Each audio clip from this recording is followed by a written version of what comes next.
I love the staff. I love how they interact with each child. I love how they do different activities with them, play with them. And, he's happy here. So, if he's happy, I'm happy. They teach my child, and he has really progressed. He's saying colors, numbers. So not only is it I have a place for him to go, he's also learning while he's here. Those are the voices of Tyson Foods employees who utilize the Learning Center at the company's Humboldt, Tennessee plant. Today, I'm talking with Garrett Dolan, Tyson's Associate Director of Human Resources, who joins us to chat about Tyson's innovative childcare facility and ideas for local economic developers to support childcare infrastructure. I'm Amanda Ellis, and you're listening to Inside America's Best Cities, a podcast for chamber, economic development, and talent attraction professionals. Learn more about this podcast at livabilitymedia.com. And with that, let's jump in. Garrett, thank you so much for taking a few minutes today to join us on Inside America's Best Cities. I know this is going to be an awesome interview, and I'm so excited to chat with you about childcare at Tyson. Me too. Thank you for the opportunity. I appreciate it. Can you kick us off by just talking a little bit about the childcare center that you've opened at your Humboldt plant near Memphis, why you all created that, what it looks like right now? Yeah. So in July of 2023, Tyson Foods opened up a new childcare facility in Humboldt, Tennessee. It cost $5 million to construct and is located right next to our manufacturing plant, which is a new manufacturing plant that will employ up to 1,500 team members. Those team members will work in 2 shifts, so a very early morning shift and an evening shift. It's my understanding that this is one of the first of its kind in the sense that it's on-site, it's curriculum-based, its operating hours reflect the hours of the manufacturing plant itself. It's subsidized by government and subsidized by Tyson, and it's subsidized at a level that the people earning the median manufacturing wage in the state of Tennessee can afford. So in other words, it's very convenient, very affordable, and high quality, and that's what makes it special. So did this open alongside the plant?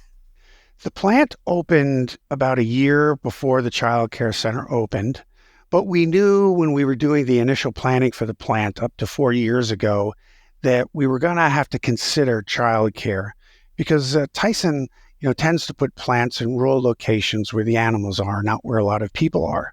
So sometimes you have to do extra things to help people be able to go to work and stay at work.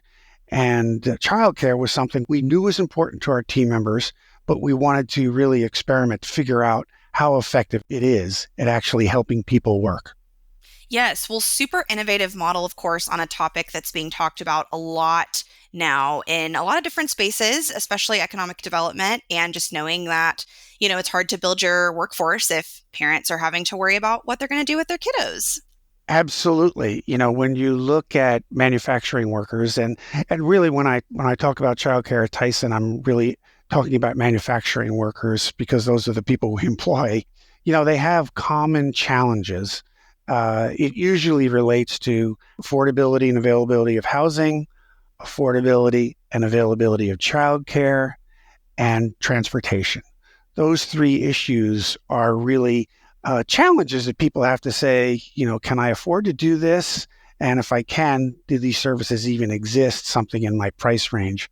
So no matter what manufacturer you are, Tyson or any company, you have to think about those things for your workforce if stabilizing your workforce is the most important thing to you. You talked a bit already about affordability and just making sure that everyone working there can access this service. So can you talk a little bit more about what those costs might look like for someone working there? And I know there have been partners in subsidizing that. So can you share more detail on that part? Sure thing. So the cost of childcare varies pretty widely depending upon the quality of care it is. Tyson's childcare center is called a learning center. And so what that really means is we're a curriculum-based program. So we're at the high end of the quality. And childcare in Arkansas at the high end costs about $12,000 a year per child on average. When you look at spending $12,000 a year for childcare, no matter how much money you earn, that's a lot of money. And so you really have to think about, can I make a product available that's helpful to the team member at a level they can afford? And so when we were planning this facility, we had a profile in mind. We were saying, okay, the median manufacturing wage for labor jobs in Tennessee is about $37,000 a year. And so can someone that earns $37,000 a year afford $12,000 in childcare? And the answer is no. And that's the root of all childcare problems, by the way. Yeah. But what we started to do is design it backwards. We said, okay, how do we make it affordable for someone that earns $37,000 a year? And so we did a couple of things. First off, the federal government, Health and Human Services, recommends that parents pay no more than 7% of their annual income on childcare. And so you take the $37,000 a year, the median wages, and 7% of that is $2,500 a year. So you say, okay, let's assume a parent is going to pay $2,500 a year for childcare, and that's fine and affordable for them. That still leaves us, $9,000 plus. Now, where are we going to get that money from? How are we going to do this affordability gap so that parents can actually afford it and use it? So we started by looking at the states that offered subsidy programs and the rules they had for them.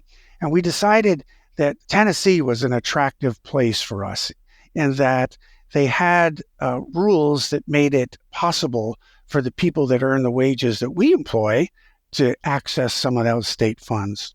And so we also we said, every child that uses that facility of a team member is guaranteed at least $6,500 from Tyson.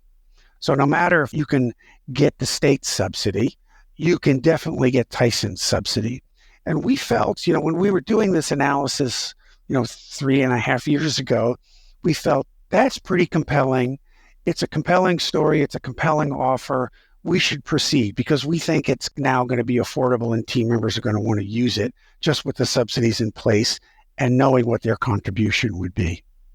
Yeah, that's pretty amazing. Talk about what some of the outcomes have been like so far, because I know the center's only been open about 6 months. So did it fill up immediately? Is there still space? What if you run out of space? What's some of that looking like? Yeah, so the child care center is open right now just for the first shift, which is roughly 5:30 in the morning to 6 at night. And so it's an 8-hour work shift plus an hour on each side. We're not doing the second shift yet. The capacity of our center carries about 125 children. And right now we are at roughly 70. 70 children are using the facility 6 months in. Now, I'm told by KinderCare, which is the company we hired to manage the facility, that's an excellent utilization rate. They say it takes 18 months to get up to capacity of facility. So I'm taking comfort in that. We have the 70 children in the facility, which represents about 63 team members, 63 employees. The metrics that we've observed so far is the retention rate or the stability rate of the employee, the team member, is very high compared to that of the manufacturing plant. We're running at about 30 to 40% better in terms of retaining parents that are using childcare than the plant is with retaining a team member not using childcare. We also know that of those 63 people that I mentioned that use the center today, about 20% of them came back to work or came to work for the first time because now they can afford childcare. We had two primary objectives with our childcare facility, in addition to offering great care, but it's how do we help our team members stay at work? And then how do we expand the pool of people that even could access work? And so those are two metrics that we measure all the time, and we're quite happy with those metrics. What are the ages of children? Roughly 6 weeks to 5 years old when you start kindergarten. And you mentioned that this is a franchise that you used to create this. So can you talk more about that? And then employees of that center, like are they Tyson employees or how does that all shake out? You want premium care for children, and it's certainly a heavily regulated industry. So we decided early on that we wanted to hire an industry expert. And so we went out for requests for proposals and interviewed lots of firms and ended up choosing a company called KinderCare.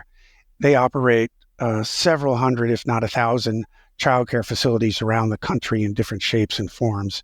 So they know all the regulations, they have the curriculum, and they hire the staff. So what KinderCare does is they give me a bill every month and said, your bill for running this center is X.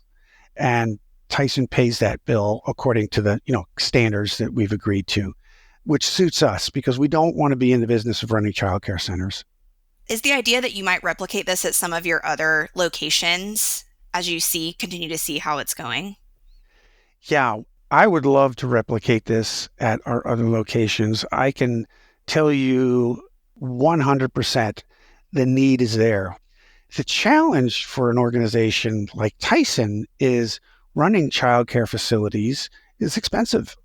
And it's not a core business activity, right? It's like, when we have to make a trade-off, are we going to invest $5 million in a childcare facility or invest $5 million in a new manufacturing line that's going to make chicken nuggets? Which would be more profitable? The answer is usually the chicken nugget line. But we're also entering a space where companies now need to do new things in order to attract labor and make sure labor can stay. It's no longer enough to just say, we're going to give you a wage and we're going to give you medical benefits. Is we have to step in and start solving certain problems they have, like childcare. So we will wait for 18 months at this Humboldt facility, and we'll look at our metrics. Are we full? How's our retention rate? Have we expanded the pool of people available to work? And then we'll make a calculation about whether or not we should go do it at another plant. I will say there are other ways to do childcare other than on-site care. On-site care is expensive because you have to pay to build the building. We could enter in partnership, for example, with a nonprofit like the YMCA or somebody else who already has a building, making it much more affordable to us. But we're not ready yet to do that because we want to make sure that it's effective and acceptable by our workforce. And that's a great lead into my next question. So our listeners are folks in the economic development, chamber of commerce spaces that have a lot of local stakeholders, local companies that they work with.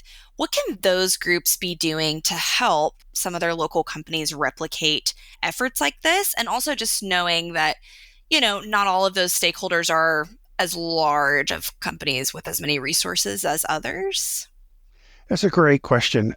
I used to work in economic development years ago. And, economic development is usually concerned with creating new jobs and making sure the skills of the workforce is high so they can remain employed. Nowadays, they're also starting to look at how do I make sure that the people in my community can get a job? And so it's bringing them into how do I solve some of these social barriers to work, like affordability and availability of childcare. So there's two big decisions Tyson had to make about childcare, and I'll just repeat them, but they're worth repeating. We had to decide, were we going to invest $5 million to build this thing for ourselves? And then the second decision we had to make is, are we going to subsidize the tuition so that parents can afford it? When a company like ours is having to make that decision, it raises the threshold, the level of complexity a lot higher. It is much easier for us to make decisions about subsidizing the benefits of an employee. Think about like your medical benefits and life insurance and those things. It's easier for us to think about that on an annual basis. It's very difficult for us to think about using our capital dollars to build new facilities. And this is why economic developers are so important, because the power they have to bring the community together, multiple employers, let's say, to share in the costs to build a childcare center, then of which each company could tap into it and say, I'm going to use 15 slots, I'm going to use 20 slots. It makes it affordable and spreads the risk across everybody about how to do that plant. And there's one example in the state of Tennessee, which I thought was really interesting. It's called the Clarksville-Montgomery County Industrial Development Board. And really, what this is, it's an industrial park. Well, this whole area did not have childcare. It was a common pain point across multiple companies. And so they decided to create this industrial park model, which is just as I was explaining. The Industrial Development Board offered a piece of property for free, and they gave a tax abatement. They did an RFP process to find a vendor to operate a childcare facility. And now they have construction is underway in building this facility to benefit the industrial park. I'm not quite sure what status it is in the construction phase right now, but it's a really good example of economic developers coming together, seeing the problem, and proactively solving it in ways that they may not have done before. It's really interesting to see what some groups are doing. I know another approach I've heard a good bit about is home-based centers. So communities working to, help people get the right certifications and engage in that process. And even though those may not be able to take as many kiddos, it's a really interesting model, especially in rural areas where everything might be pretty far away from each other, kind of being able to spread out capacity. Absolutely. Home-based childcare is a smart way to go because you think about it, you don't have to build anything. What you need to do is just train the person providing the care, and state regulators make sure that they're not having too many kids. So it's a system that you can leverage pretty quickly. For a manufacturing company like Tyson, we were a little uncomfortable with that model because our business requires that everybody must be at the manufacturing line by a fixed time every day. Like by 6:00, I need 1,000 people on that line. We felt like we needed more control over removing the barrier of childcare. And so we felt the only way to guarantee people to show up is make sure that there was no hurdles to whether or not they can get care. Their neighbor didn't get sick or, something happened where they're not able to provide care, and then we would lose that worker, which is really counter against the whole reason why we were doing this. So I agree, absolutely. Home-based care is a good solution, but it's one that's a little complicated for fixed-based employers where you have to be on the job at a specified time. Well, and think about, as parents, how much easier it would just make those early mornings, right? To just pack your kid or kids up in the car and you're all going to the same place. And we haven't even talked here yet about the positive early education outcomes from something like this with having, people trained to work with this age group and make sure that they're hitting all those right milestones. Yeah, for Tyson, we decided early on that we didn't want a child care facility that was just, babysitting and playtime. What we wanted was what we call an early learning center, which was curriculum-based, where you're actually educating children. And we know from the literature, the resources out there, that if you take a child through childcare, at least through 3 years of childcare, by the time they're ready for kindergarten, they're 9 months ahead of their peers who didn't go to childcare. And that was really important to us because we saw that as a value add for the parents. The parents, they really are concerned about what are my kids doing and are they being enriched? And so we decided to go with that model. I'll mention that, as we were going through the planning phases for childcare in a particular community, it was important to the community that not only, number one, that we offer childcare. I said to them, of all the things, Tyson might be able to help with, transportation and roads and schools and childcare and all this stuff, they said number one is childcare, which I was very pleasantly surprised to hear. So offering it was important, but the reason why they wanted it is because they felt it was the best way to help kids prepare for school and as a result, improve the quality of the school district. And so we said, great, we want to we want to help our team members and their kids, and we want to be a community contributor. So that was how we came to the process of deciding that doing a learning center was important. It's going to be pretty cool to be able to get data about how some of those kids do perform once they get to kindergarten. I'm looking forward to it. I have to wait another 4 years before that happens, but hopefully it'll pan out like the literature has at other locations, and I think it will. We've just done a round of surveys of parents using the center and asking them, why do they like it? And usually it comes down to 3 answers. One, it's they can afford it. Number two, it's convenient. And number three, it's that enrichment discussion. It's really helping my child with there was one mom who was talking about, my child has a speech impediment. Now the speech pathologist goes to the child care center and meets with the kid and helps them develop the skills they need to remove that speech impediment. So that's really meaningful. When a parent has that, and when a parent speaks to that, at Tyson, our chest kind of puffs out a little bit because we're proud. We know we're helping that family, but we also know we're building a very loyal relationship with an employee. It's pretty amazing. And just thinking about, too, how much easier that's going to make life for that parent to just have that taken care of while they're at work. Because I think the way that conversations are going now, there are more remote workers and a lot of people in flexible jobs, but there are still plenty of people in jobs that aren't as flexible, right? Pick a manufacturing job, and those are the ones that are not flexible. Yeah. A lot of companies want to be able to give back, and it's pretty cool that you all have figured out a way to do that helps you and the community. It's a good sweet spot. Yeah, it's absolutely a sweet spot. In fact, we end up having a lot of elected officials come through our facility because they're curious about what a company could do in order to build its reputation, but also to contribute in a way positive back to the community. And, normally you'll see things like companies participating in litter pickups or contributing to the high school, sports stadium. This is a new and different way to contribute to the growth and development of the children in the community. And so we get lots of love for that work. Pretty cool work that you're doing. And I'm so glad you were able to come on today and share that. We always close, Garrett, with a fun question. So remind me where you're based. I am in Fayetteville, Arkansas. So we always ask, if you had to pick one bucket list item that somebody visiting your community or who had never been before should make sure to do, what would it be? In Fayetteville? Yeah. It's to go see the Hogs basketball game.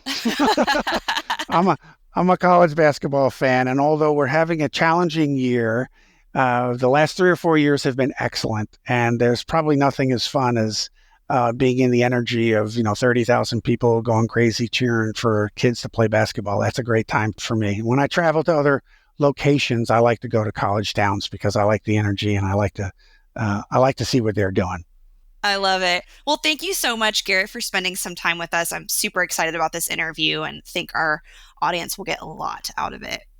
Thank you. This is a really important issue, and I can't emphasize enough. It's not an issue that can just be solved by a company or by the person.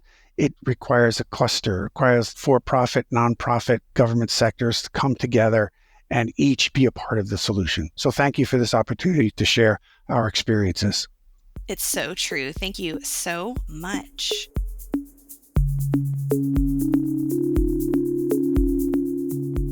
Thanks for listening to the Livability Podcast, where we take you inside America's best cities. At Livability, we highlight the unsung awesomeness of small and mid-sized cities across the country. We also partner with communities to reach their target companies and potential residents through digital content and print magazine programs. If you enjoyed this episode, please follow, rate, and review this show wherever you listen to podcasts. You can also learn more about us at livabilitymedia.com. Have an idea for an upcoming episode? Email me at aellis@livability.com. Until next time, from Livability, I'm Amanda Ellis, sharing the stories of America's most promising places.